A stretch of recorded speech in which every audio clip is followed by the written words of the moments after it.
कहानियों की क्यारी में प्रस्तुत है दीप प्रबोधिनी एकादशी व्रत की दूसरी कथा। एक राजा था, उसके राज्य में प्रजा सुखी थी। एकादशी को कोई भी अन्न नहीं बेचता था, सभी फलाहार करते थे। एक बार भगवान ने राजा की परीक्षा लेनी चाहिए। भगवान ने एक सुंदरी का रूप धारण किया तथा सड़क पर बैठ गए। तभी राजा उधर से निकला और सुंदरी को देख चकित रह गया।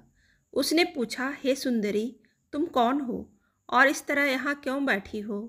तब सुंदर स्त्री बने भगवान बोले, मैं निराश्रिता हूँ। नगर में मेरा कोई जाना पहचाना नहीं है, किससे सहायता मांगूं? राजा उसके रूप पर मोहित हो गया। वह बोला, तुम मेरे महल में चलकर मेरी रानी बनकर रहो। सुंदरी बोली, मैं तुम्हारी बात मानूंगी, पर तुम्हें राज्य का अधिकार मुझे सौंपना होगा। राज्य पर मेरा पूर्ण अधिकार होगा। मैं जो भी बनाऊंगी तुम्हें खाना होगा।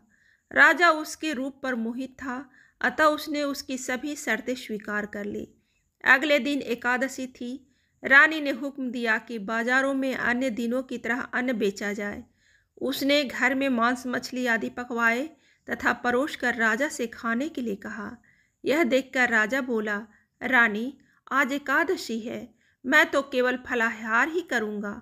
तब रानी ने शर्त की याद दिलाई और बोली, या तो खाना खाओ, नहीं तो मैं बड़े राजकुमार का सिर काट लूँगी।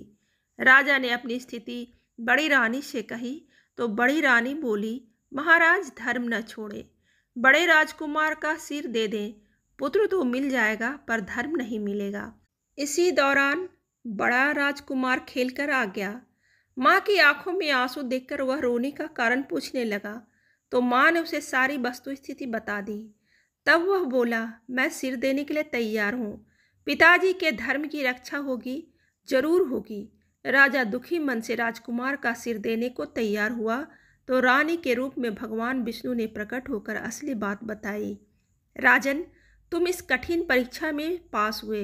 भगवान ने प्रसन्न मन से राजा से वर मांगने को कहा तो राजा बोला, आपका दिया सब कुछ है, हमारा उद्धार करें। उसी समय वहाँ एक विमान उतरा।